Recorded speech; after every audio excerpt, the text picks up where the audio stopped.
Hello everyone and welcome to another AMA by the Olympians. Today we are joined by the DominiumDAO team and we'll be talking about their project, asking them a few questions, and also we will have a short community round where everyone can ask the team many questions as well. Hello guys, how are you? We're great. Happy to be here. Okay, let's begin then. What is DominiumDAO all about and what makes it unique? Oh, Yeah, sorry. Sorry, Socrates, we cannot hear you very well. Maybe you can fix your mic. Great garbage robot. are you saying my sound's not very good? Yeah, now it should be good. Okay, let me make sure my mic's set up properly. Okay, can you guys hear me well now? Yeah. Okay, awesome. Well, yeah, so DominionDAO, we want to do things a little bit differently. We want to, take the idea behind, all these great other DAOs and create a treasury that's backed by real life assets, things like, real estate, land, companies, assets that generate revenue is what we want a treasury to be staked in. Or we want it to be backed by that type of thing. That's kind of in a few sentences what our kind of main goal is. Okay. And the reason that's so different from everything else we see in the space right now is because we see a lot of cryptocurrencies and stable coins, which is great, but they're not scarce and they can be a lot of them can be inflationary, right? They're not deflationary. So we look at the last 200 years of history, and what has been scarce is land and property and real estate.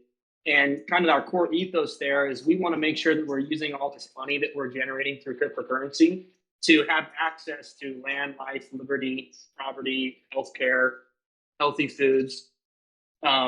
So like all of that is kind of like, well, let's leverage these treasuries. We've seen with Olympus, billion-dollar treasuries. Let's leverage that to make sure we're purchasing stuff that's scarce, that's going to give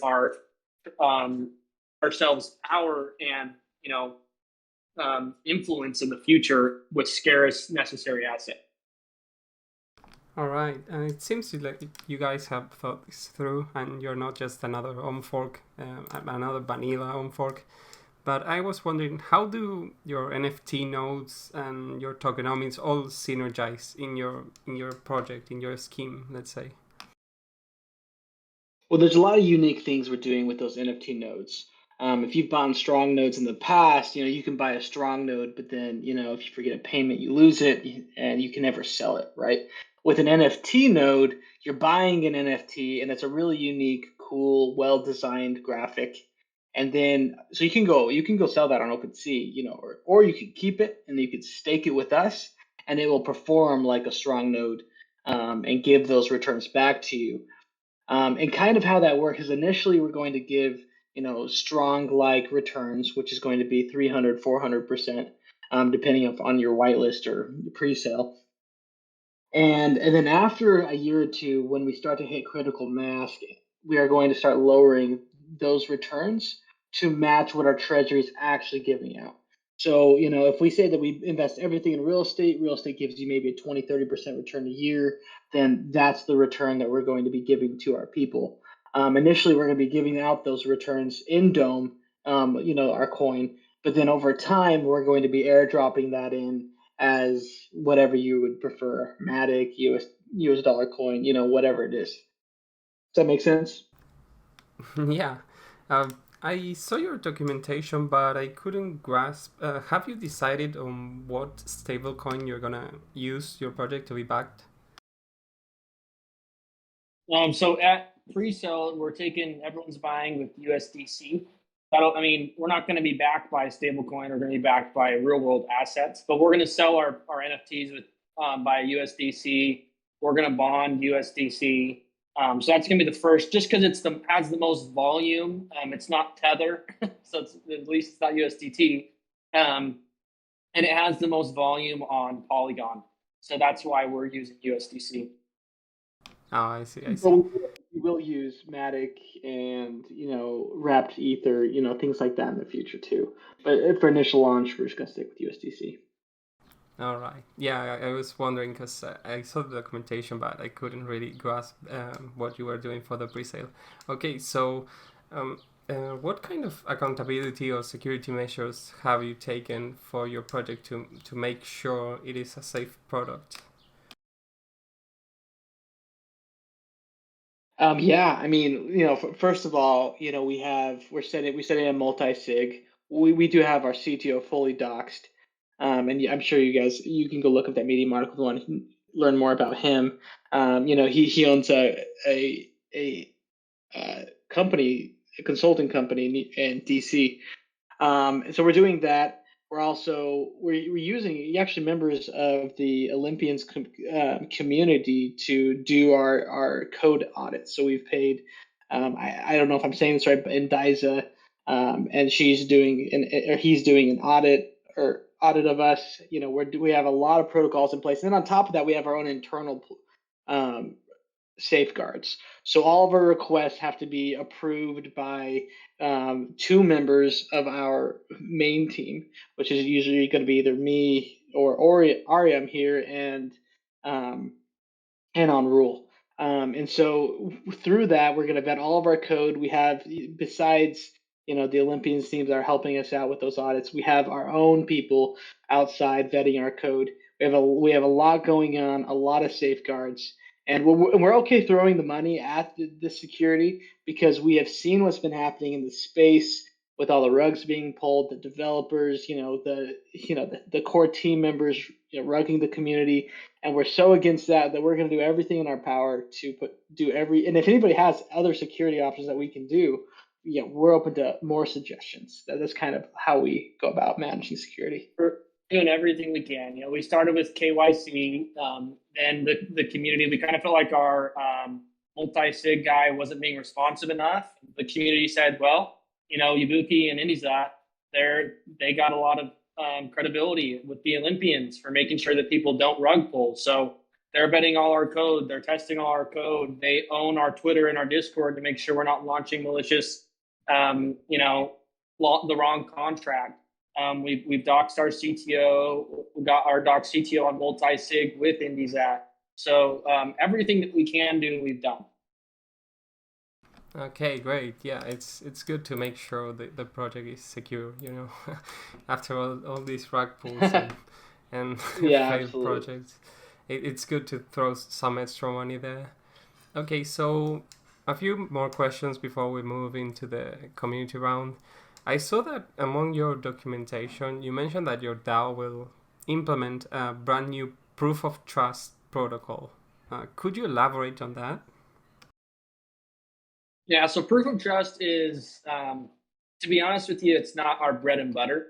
We have Centrifuge is going to be the easiest way for us to purchase real world assets, because that's their whole job is they're going to tokenize real world assets like real estate property. And then DAOs like us just provide liquidity. We go and buy up markets like, water rights in Australia that traditionally haven't had a lot of liquidity. Proof of trust is this, it's kind of this ethos that at the end of the day, we feel like our governments have failed us. We feel like, not failed us, we're not anti-anarchist, right? But we want to have a community that we value truthfulness and trustworthiness.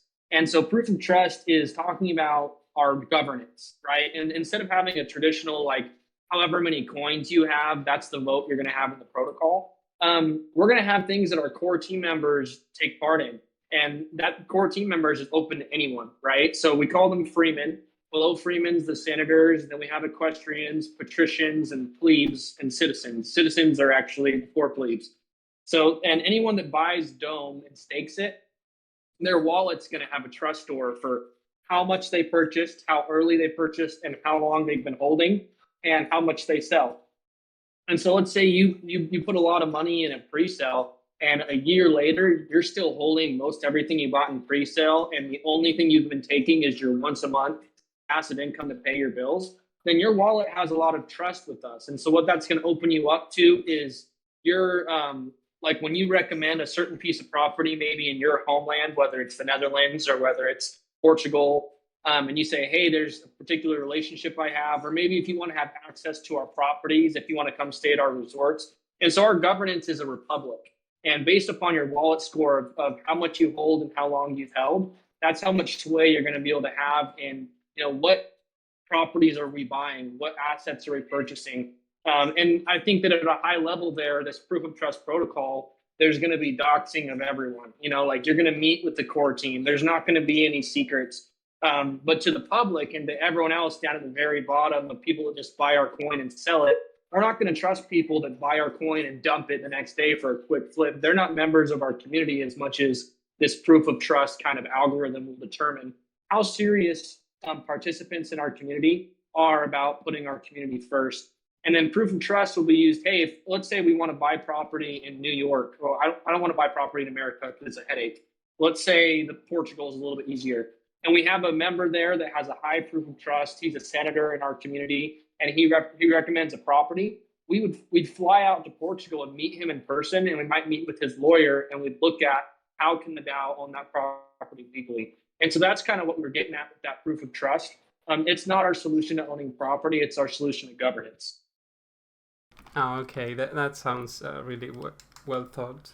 I was wondering, like you recently mentioned Portugal.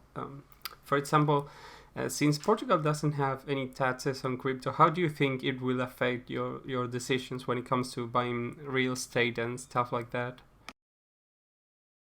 A lot. I'm actually currently looking at moving to Portugal. I think it sounds awesome. I've been talking to lawyers and watching YouTube videos on it. It's like you can move to Portugal and it's just so much better. That's why we're a DAO. That's why we're not just a business in the US, because we want to leverage ourselves with worldwide.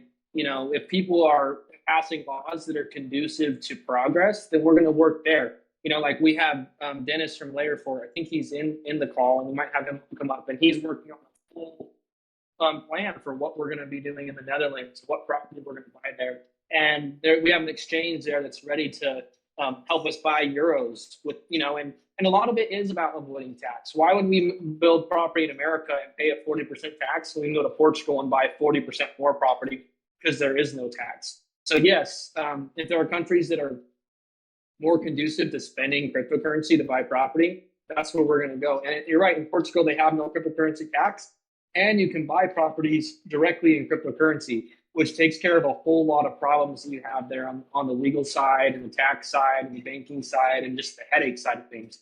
And so we really like that we're a worldwide organization that can pick and choose who does business with us rather than being under the bond of one government and whatever laws they may or may not pass. Okay, great. Yeah, I was looking at Portugal as well. I'm really looking forward to move there as well, hopefully in the future. Okay, so maybe we can get a Dominium apartment together. Oh, for sure. That would be awesome. Yeah, so since this year just started, what are your goals for 2022? Where do you see your project?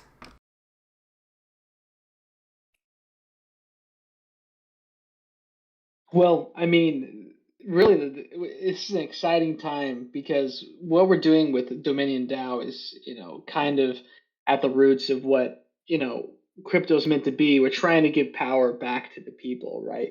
If anybody's, familiar with, the uber rich, they own real estate.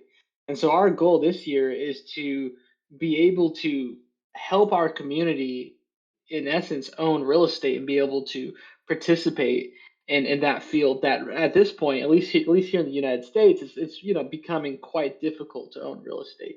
But through Dominium, you can get some of those returns and participate in that community. So our goals for this year, we're having our pre-sale on Wednesday, actually, right? And then our launch January 20th. We're hoping by the end of this year, we have 50% of our entire treasury in real world assets, whether that's real estate, companies, land, or whatever that might end up being. We want 50% of our assets to be there, 50% in crypto, and then by year 2, maybe 100% off chain, right? But we're very flexible. We're looking for great opportunities to invest, not just real estate. So if there's like a great a company merchandise or something like that can add revenue, we'll be interested in doing that. That's going to look like you said, pre-sale, product launch. Our developers, we're going to get really good developers on the team, and they're working hard. And so we got a website. Once your website's up, kind of like Olympus is doing, we're not doing anything crazy like Geome or Olympus Pro. So as far as development go, it's more going to be those partnerships. Like right off the bat, we're going to buy Centrifuge assets because they're doing the hard work of tokenizing real world assets. And then, it's going to be Airbnbs and apartments and properties. And that's all through our governance system, proof of trust. Our community members will submit proposals and then we'll vote based on ranking in the Republic. And then by 2023, we want to have a Dominium resort, and we want to have all of our Republicans and freemen come out to, maybe it'll be Portugal, right? And then we'll all meet in person and we'll make plans for the future of how we're going to do this. Because I think long term, what's so powerful about this DAO is if, let's say we do, this is crazy, but half as well as Olympus, right? $500 million of real world assets and property. That gives, if you can have that, then in 10 years, you still have value as a community. Unfortunately, I love Olympus, but unfortunately, we don't know what $500,000 of cryptocurrency is going to be like in 10 years. Probably worth more than anything else because I love cryptocurrency, but not guaranteed. So $500,000 in property, we're never going to go away. Once our treasury is established, once we purchase, our property and our real estate and our revenue, our NFTs are always going to be paying revenue as a service. And our community and our DAO is always going to own valuable assets. Okay, that sounds amazing. Like connecting in the real world would be quite a huge achievement for the protocol. That was it for me, guys. Maybe you can move to the community round right now if you guys want, and we can let people join in and ask you questions. Let me bring someone in. Sounds great. Panda Cake, you are up. Hey, I was just wondering have you guys talked to any lawyers about how you would incorporate crypto and real world assets and how that would go about? Yeah, absolutely. Dennis is working on that mainly over in the Netherlands. His lawyer, they're gonna, get him off chain, and who's gonna hold, and someone has to own the property, and you don't want to just trust someone to, hey, I'll own the property, I'll take care of it. So the simple solution to your answer, Panda Cake, have you looked into Centrifuge?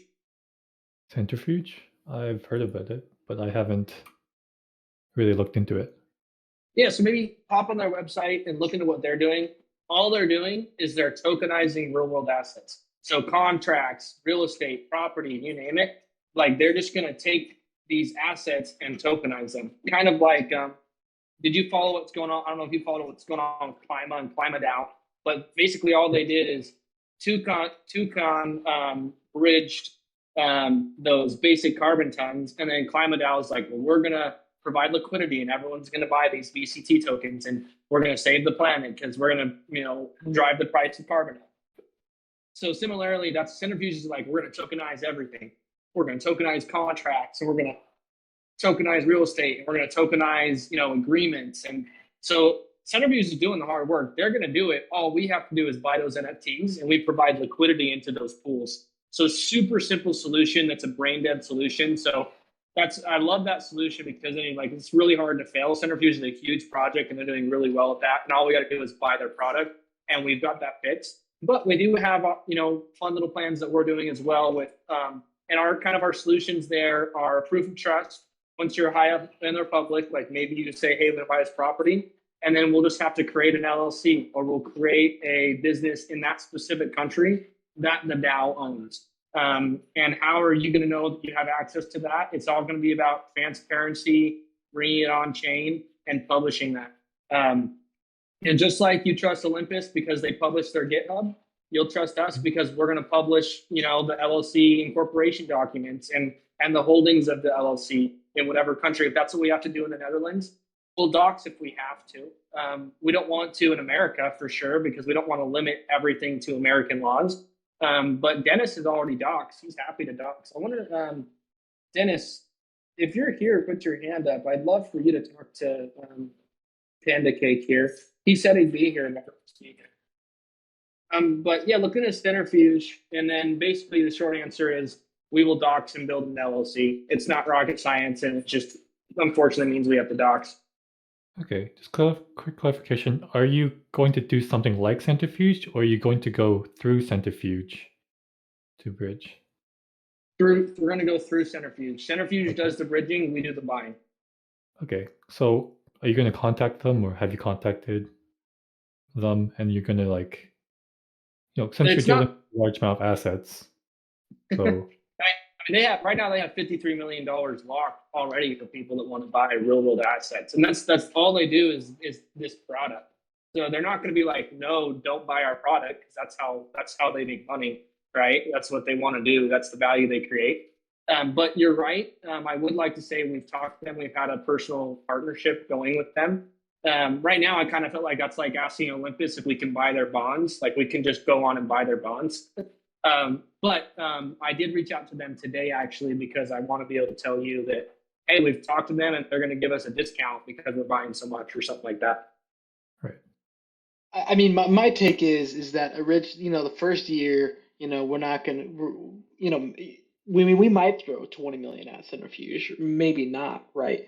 But the goal is this first year we're going to build out that partnership, and let's say we do end up, best case scenario, having $500 million in assets in liquidity that we'd be willing to put towards assets. Then we'd probably have a conversation with centrifuge. And because that is going to be 10 times what they do now, right? We would totally partner with them to make sure that they have the resources they need to make what we're asking happen. And we have plenty of resources on staff. We have a team of 10 developers on hand, and we can contribute to that project too if needs be. They're a very talented group of guys, and I know them all personally. So yeah, if we need to put our own sweat into that and help build that out, we totally would. But we're hoping that they have that end-to-end solution, because that's what they're trying to do, right? Right. They're a legit product. They have the infrastructure. They do. But let's Pancake, let's have Dennis come up and answer your question. Dennis, can I invite you to speak? Here we go.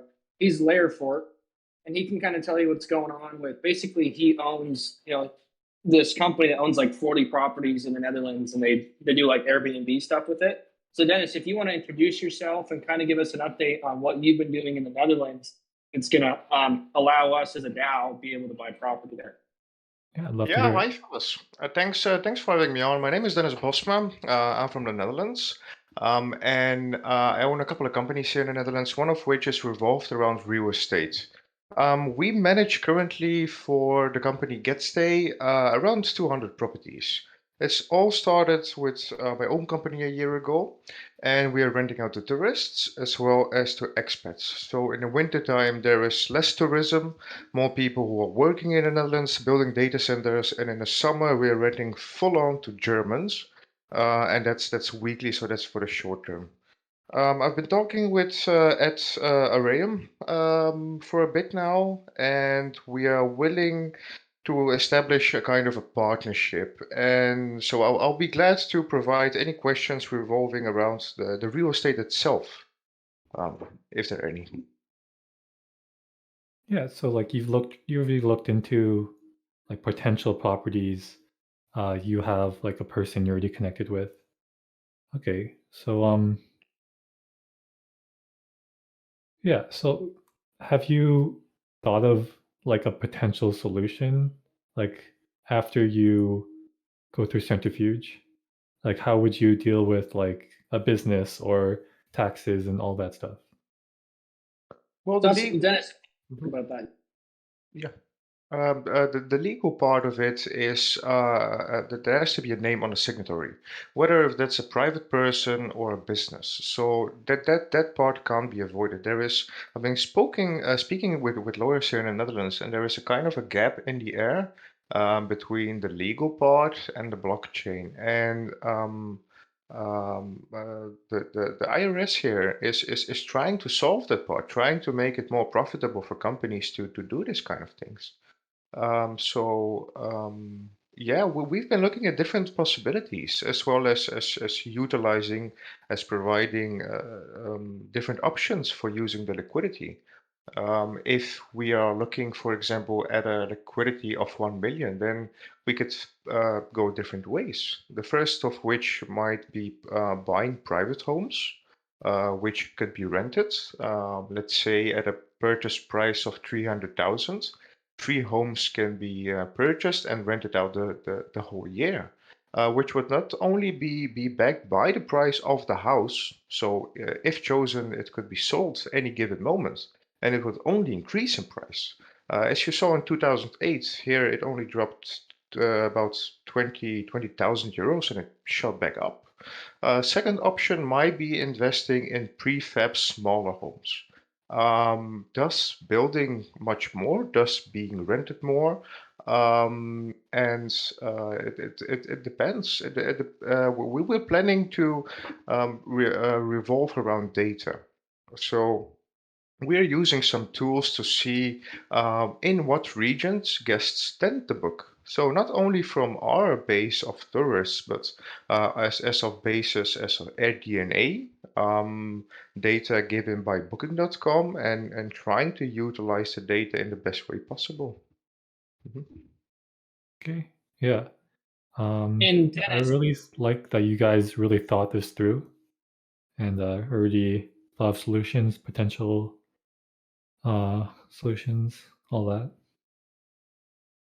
yeah, thanks, Panda Cake. And this is kind of what we've had a lot of conversations like this with guys like Dennis. Dennis is the closest, like he's worked with us the longest, and he has got like actual reports, and he's met with his lawyer, and he's got a way for us to get liquidity through an exchange. And he said, Dennis, you said we have an exchange that's willing to process like $100,000 a day. And so the solution I see, that if Centrifuge doesn't cut it for us, I mean, already we're in a better position than Olympus because we can invest our treasury in even just something like strong nodes or something that actually has a higher revenue.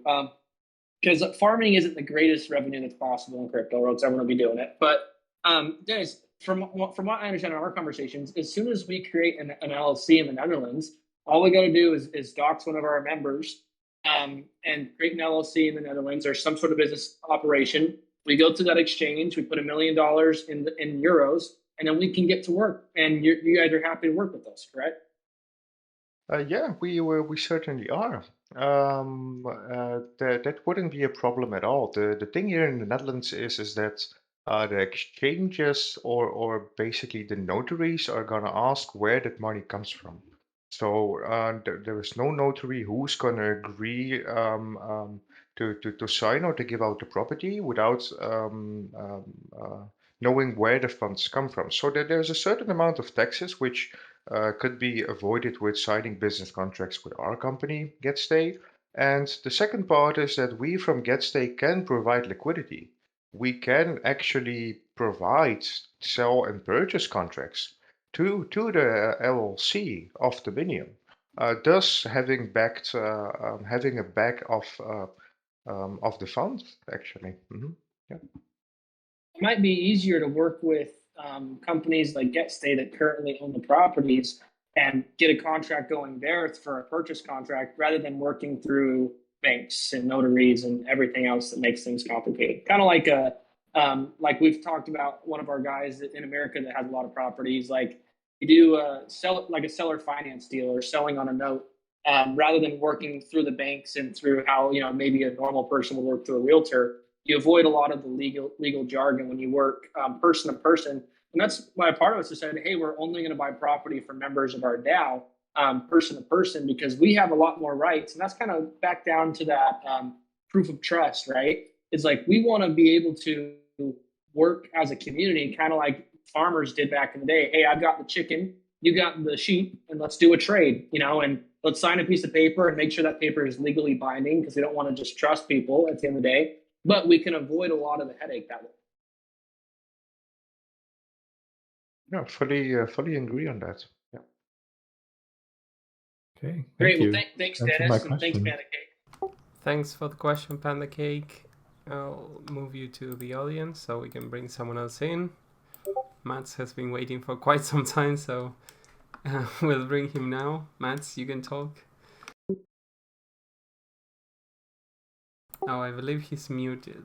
Can you write something on the chat so I can unmute you?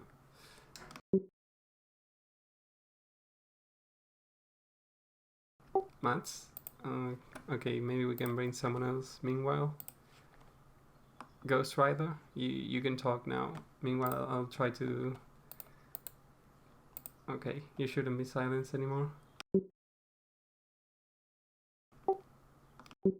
Hello. Can you hear me now? Yeah. Yeah, great. Well, I had a question initially about real estate investment. Are you only gonna focus on buying apartments and rentals in tourism? Or are you gonna expand and go through Europe with warehouses and lands and building new properties? Is this something that you have in your agenda? Yeah, absolutely. Apartments and housing, that type of real estate is the low-hanging fruit. But we already have talks of buying some land in the middle of nowhere in some of these different countries. And building on that land, that's something we could totally do as well. Basically, Max, it's whatever is revenue generating. And what's so cool about our community is we get to come together, and we'd love to have you as a member of our community. Sounds like you have some ideas, and so you just submit that as a proposal. At first, you'll be a patrician, so you submit it to like an equestrian. An equestrian will look at it, and they're like, "Wow, this is going to net 30% more income than an Airbnb." And so then that makes its way up, and then the senators will all look at it, and what happens is we're going to get like let's say three top ideas. One will be like a storage facility, one will be Airbnbs, and one will just be land. And then we'll build like these are our experts that have proposed them, and they'll propose them with about a page or two of analytics about what the expected return is, what the investment is, et cetera, et cetera. And then the community will vote. And we're not a democracy, but getting it up there and making sure we get the community's input is something that we'll do every time. But we're not biased. We just want revenue. We want, kind of like what Dennis was saying, is, well, first of all, $1 million of property you can sell at any time for $1 million, so it's nice. It holds its value over time. But then we want the revenue, and that revenue is going to go to our node, our NFT node stakers. So whatever has the most revenue, we don't care. It can be a company. It can be strong nodes. It can be a new cryptocurrency project. It can be venture capitalism. We want to have a low risk though. So venture capitalism got to be the right. You got to have your ducks in a row. But long story short is what's going to generate revenue. And what's so cool is as a member of the DAO, you can think of ideas or themes that maybe you've always wanted to do and you have particular assets or skills for, but you've never had the money for it. Like we have a particular member of our community who wants to. They've always felt like they're from Utah in America, and they've always felt like there needs to be like a dance club that's not like a ratchet like club, but like a refined like live music with live dancing and 5-star meals, and and it's going to be $5 million of real estate in downtown Salt Lake City, and it's not something that they're probably ever going to be able to fund in their lifetime, but the DAO could fund it, and then he's got all the workers, he's got all the talent to run it. And so stuff like that would be very closely looked at and then voted on by our governance. But long story short, to your question is whatever has high bearing revenue and is going to appreciate in value, based on as logical of an analysis as we can possibly do, that's what we will buy as a DAO. Can I ask another question related to properties? Yeah, you can ask. I've seen other DAOs providing and giving investors an astronomical APR, and you guys are doing the exact opposite.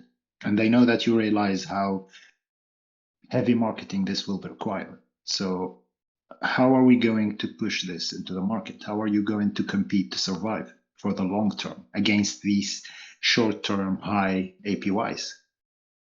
I think our APYs are ridiculous. So if you stake a node with us, our lowest node is 300% APR. It's less than strong. It's 1/10 of ring nodes.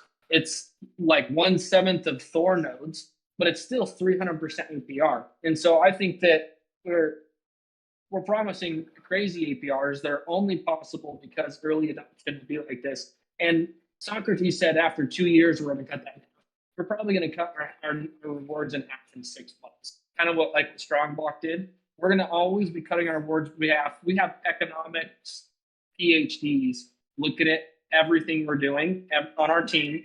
And as soon as they think that we're doing something that's not sustainable, we're going to lower those rates. But if you buy our most expensive whitelist venture capitalist NFTs, $20,000, and it gives like a 440% APR. So that's way. I mean, you're right. It's only 1/7 of what other people are doing, and APR is different from APY, right? APY is auto compounding and staking. APR is different.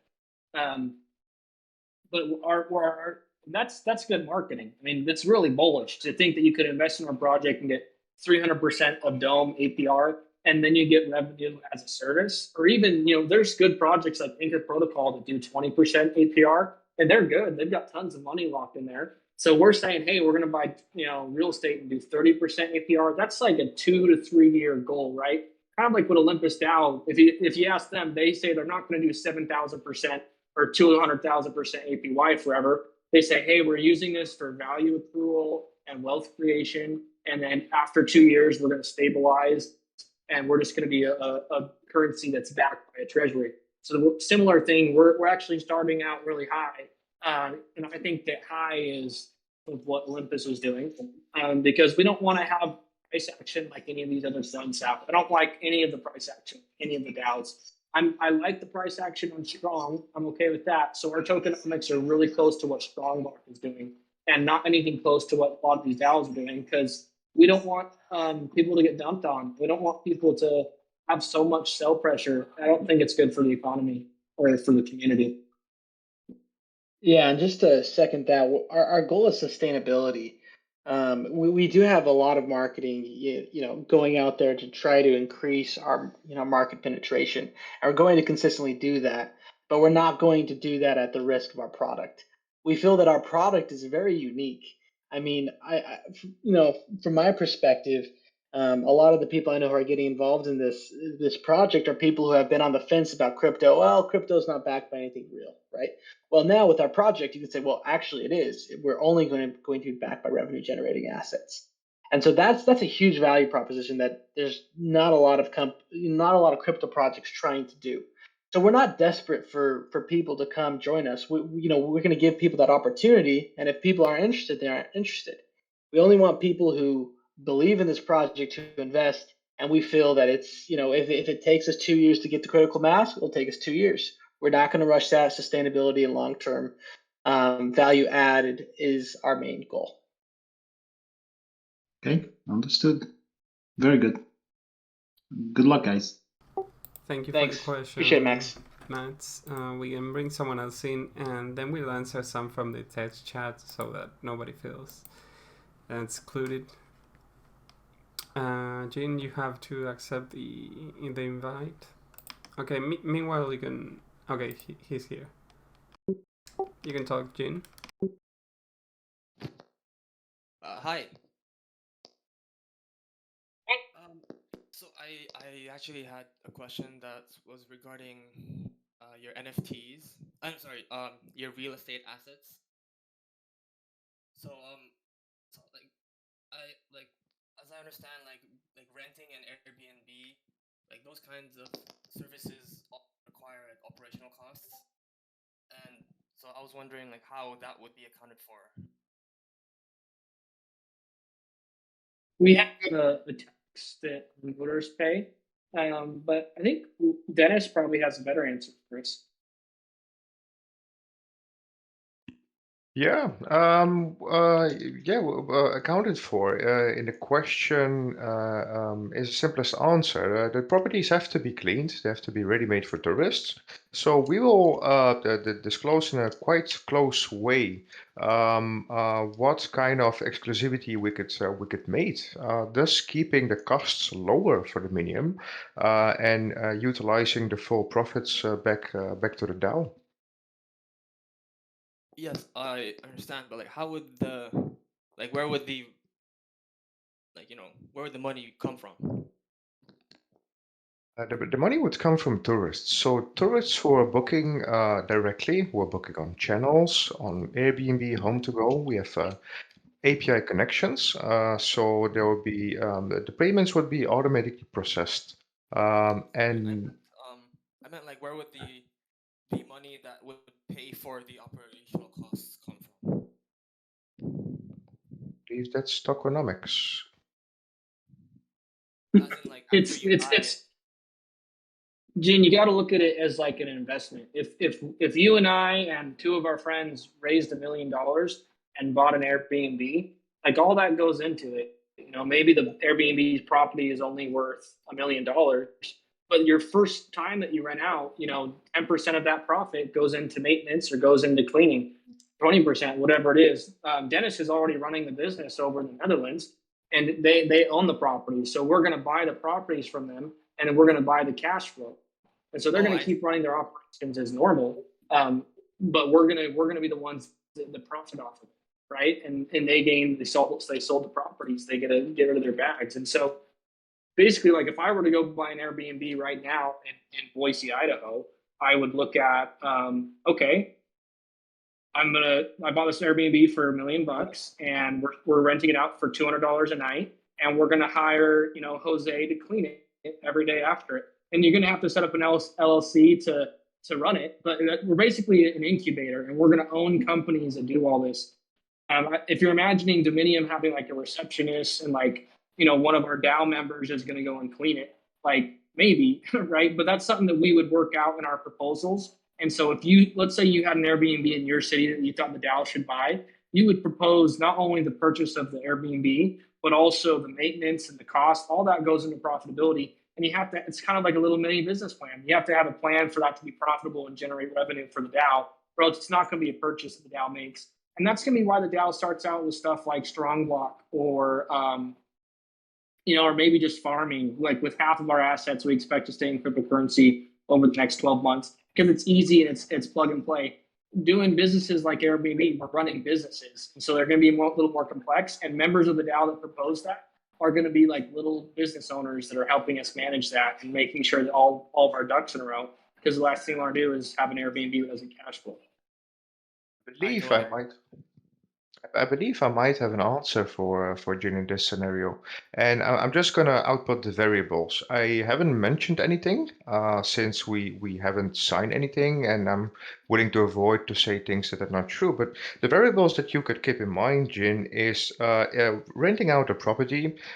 You would utilize it the best way possible. So in the summer, what you're willing to do is book full weeks from Monday to Monday, so the check-in dates don't overflow. And in low season, you could rent out from Friday to Sunday, so weekends. You could up the price, and you could make it from Monday to Friday a lower price, thus being it more attractive for couples for a day or two, and getting full head price in the weekend. Depending on the occupancy, cleaning the property 2 times a week, so on Monday and on Friday, would require more effort to do so. In the worst case scenario, you could take in account 15% from the rent itself. Not from the full profit, but only from the rent at which we're advertising the property for. So there are properties who are rented out for 1,000 euros, and there are properties per week, and there are properties who are rented out for 3,000 euros per week. So what we're willing to do is choose properties which are close to us. We're based in the northern of the Netherlands, thus reducing transport, reducing cleaning materials, and being close to us, so as well as being present at every check-in. I hope that answers your question. Yes, that clarified a lot. Thank you so much. Okay, thank you for your question, Jean. I'll move you to the audience. If you guys want, you can answer any of the questions from the text chat. So maybe if you see any interesting ones.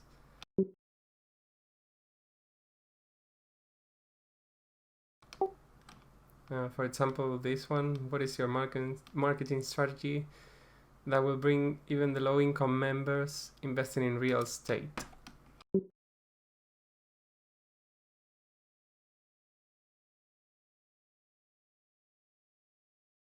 Well, one idea there with helping the low income people invest in real estate is we will have our initial whitelist is $500 minimum, but that is a very high interest rate.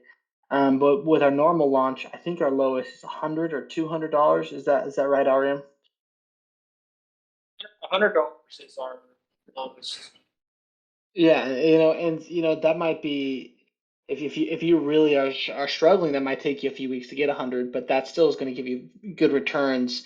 And so something to think about is that the reason why like things like Strongcoin, or strong notes end up being, so profitable for so many people, it's that, they got in at a low price and, the price of Strongcoin's gone up drastically. So the people bought in at $20 is now worth $500.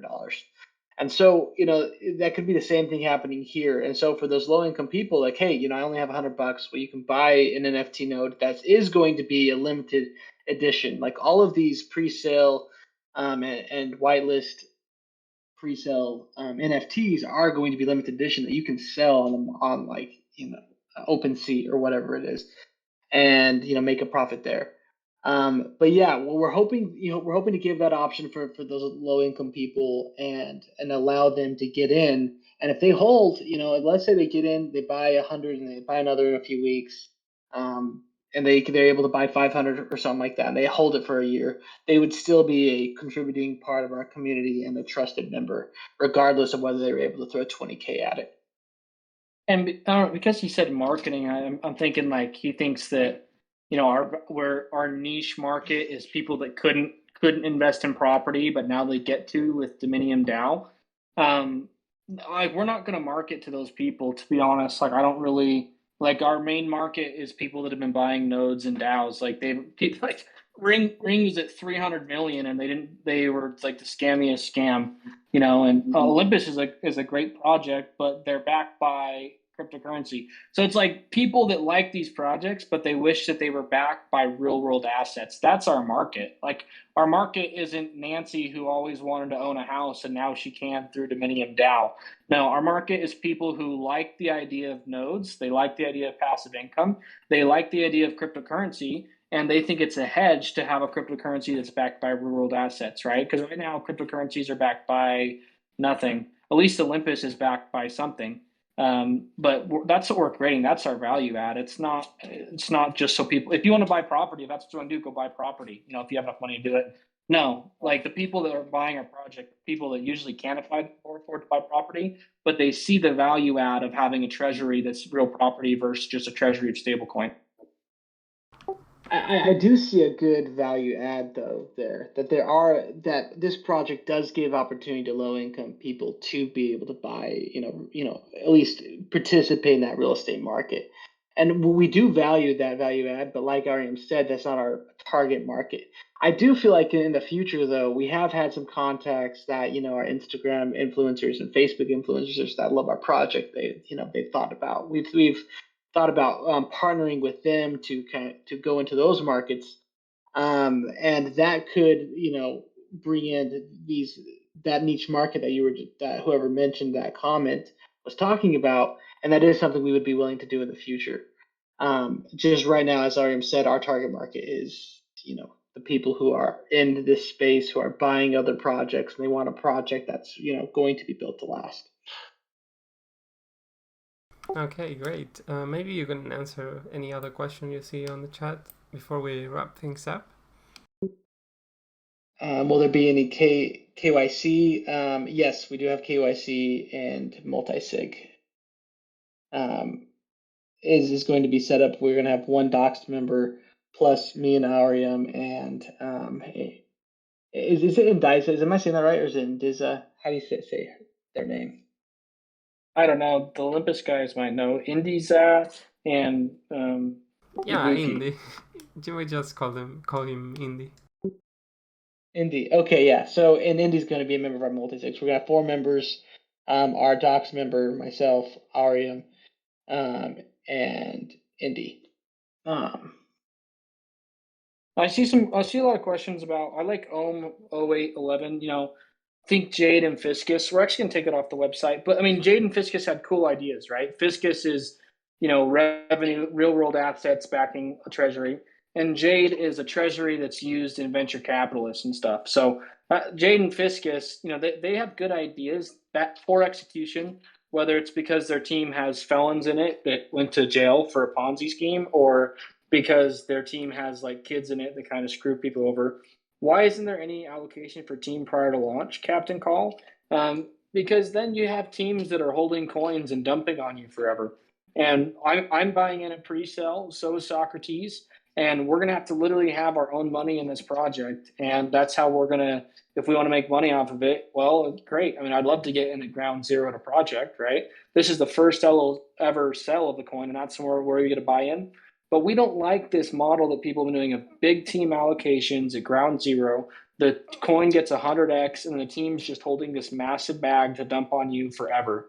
Or pre-sell, where they pre-sell like Klima did for $10, and then they launch at $350, and everyone's just getting dumped on for eternity, And so our team has to buy in at pre-sale, and we're going to be only as big as the whales that also bought in at pre-sale. And I think that's fair for the community. That way, when you buy at launch or when you buy at pre-sale, there isn't someone holding a bag over your head. There's never anyone holding a bag over your head except the people that bought the project at pre-sale and launch. And that's why we're doing that. 20 to 30% return on real estate for OMO8. Like, there's 20% return on real estate. There's 0% return on stable coins. So we're gonna have an Ohm APY the same way that Ohm has the high APY, but our treasury is going to be more legitimate than any other DAO. So that's what's funny is like, yeah, people ask how only 20% APY. No, we're going to do like 300% APR is crazy, and we're doing that through tokenomics and through the Olympus DAO protocol. That's how we're doing it. Yeah, totally second that. I do see some great questions here. Could we hear more about the team professions experience, for example? As you can see from Media Market, we have our CTO has been Docs, who owns a business. Myself, my background was in development. I've been a Solidity developer, a full stack React developer, and then I'm more of a technical product manager, and I kind of do operations. And then Aaron is a business owner. He's a crypto OG. He'd probably give more of his background though. I mean, I kind of like you giving me. I've been in crypto since 2014. I've been trading forever. I am a business owner. I'm an entrepreneur. So I just know a ton about crypto. I have a ton of money in crypto, and I know I got a lot of connections and money. Guys like Amadeus, they're kind of our marketing. They've worked with Space Station, and they've launched NFT projects in the past. Guys like our CTO Logan Hart, tons of experience. He builds government applications and web solutions. He's been doing it for 20 plus years. And a lot of it's just community members. Like you guys saw Tiberius, he might be able to hop on. And he's just been involved in cryptocurrency a lot over the last year or so. He's been really involved in the DAO space and the node space. And so that's what he brings to the team is just that knowledge and that expertise and like what he thinks he would do differently. And then being supportive and being educated, that's what makes a team member at the end of the day. Beyond those two, we have two West Pointers. I went to West Point, and so they're kind of partnering with me on that side, and they have a ton of real estate experience. So that's a little bit like that's our core team of 7. But the more you get into it, the more you learn about us, you'll kind of see how our team's a powerhouse. That's for sure. Yeah, absolutely. We got a great group of guys who, they're intelligent, and we also have a bunch of think tanks as well. Our economists, our statisticians, just a lot of people who know their stuff, and we bring a lot of people who aren't crypto as well, so that we can get that outside perspective, make sure that we're building the right tokenomics, things like that. So we really have, I would say maybe 40 to 50 people that we work with, weekly who are contributing to our project in many different ways. Here's a good question. Oh, sorry, go ahead. Give a shout out to Ottermoon. He's in the chat. He helped us come out with our exact APRs. He did a lot of work and math for that. That's a community member that's kind of stepped up. And in my mind, he's he's like at a team level where he's really contributing and giving a lot of time and thought and bettering the project. And that's what it means to be a DAO. Is it's not, how well you know us personally, it's how much time and energy you're contributing to the project. Here's a good question. Potential risks of launching your project, and how are you addressing them up front? Thank you. Well, one of the risks is we're doing something completely different, right? And that's buying real estate, and that's where we have people like Layer 4 here and others. He's not the only one who are contributing, helping us solve those problems. Centrifuge is actually doing a lot of that. So that's one of our big, risks is we're doing something completely new, and we have 4 or 5 different solutions to solving that one problem. Well, I would say before that, our real risks are a security problem, a rug pull, a bad actor, a bug, and we're fixing that by having 10 devs work all the time. And having your own community members vet our code and test our code, and postponing our pre-sale because we're putting security first. So that's what really everyone and I'm concerned about. And we'll postpone all day if we feel like there's any sort of security risk, because that's the first and foremost value we want to bring to our community, is that value add that we're doxed, we're KYC'd, and our code's audited, and they're protected. Okay, if you guys want, you can answer one more question from the chat before we close the AMA. Such a lot of good questions here. Could Dennis show his face? Maybe we'll make him do that. What is your marketing strategy? Oh wait, we already answered that. We're reviewing your codes. I think we already mentioned who are reviewing our codes, but we have Indies reviewing our codes. We have an external auditor that's coming from the government space with our CTO Logan, and we're having him come in and audit our code before launch. And every single before we do any type of merges into our GitHub, I think we have to have it approved by 2 members of the core team on top of whoever that developer's manager is. So there's a lot of code review happening. Yeah, it's your IndieZag guy, your Olympian IndieZag guy that everyone recommended is auditing our code. Another question I'm going to answer really quickly is VC. Someone, OM8's asking, is it open to VCs? No, like we aren't. No one's VCing, at 1/3 the pre-sale price or 1/2 the launch price. We aren't taking $1 from VCs. We put $30K of our own money into this so far, probably more like $50K at this point. VCs, if you want to get in, I consider myself a VC. Then you have to get whitelisted, and then you get access to a Marcus Aurelius NFT. It's a $20,000 NFT that pays out the highest APR for staking, and I think's freaking sick. It's also going to give the highest revenue as a service. So the highest portion of our revenue will go to Marcus Aurelius holders. So if you're a VC, then get whitelisted, DM someone on the team. Let us know how you're going to contribute and how you're not going to dump on the community. And we have a few other questions and interview for you. And you can get whitelisted and buy a Marcus Aurelius NFT as well. Okay, that was it, guys. Thank you all for coming. Thank you, guys, as well from the DominiumDAO team. Any last questions before we wrap this up? Any last comments? No questions. No, we're happy to be here. We're just excited you guys had us. Yeah, thanks for having us on. Super cool project. We're super cool. Like if you have some doubt or if you think you have some sneaking suspicion, I'll hop on the phone with you. Socrates will hop on the phone with you at any point. If you're feuding us, we'll talk to you. We're super public. We're really active in the space. If you have good feedback for us, we'll change it. We don't think we're better than everyone else. We think we're really good at iterating, and we have all the resources to do the best way possible. And if you think there's a serious problem, then boom, you just became a community member. Give us your feedback, and if you're right, we'll change. It's that simple. So keep in contact, get involved, follow us on Twitter, hop into our Discord. We'd love to have all of your help. And thanks again for having us on. Onward and upward. Okay, that was it, guys. This will be uploaded to YouTube. So, that was it. Thank you all for coming. Okay, see you. Thanks.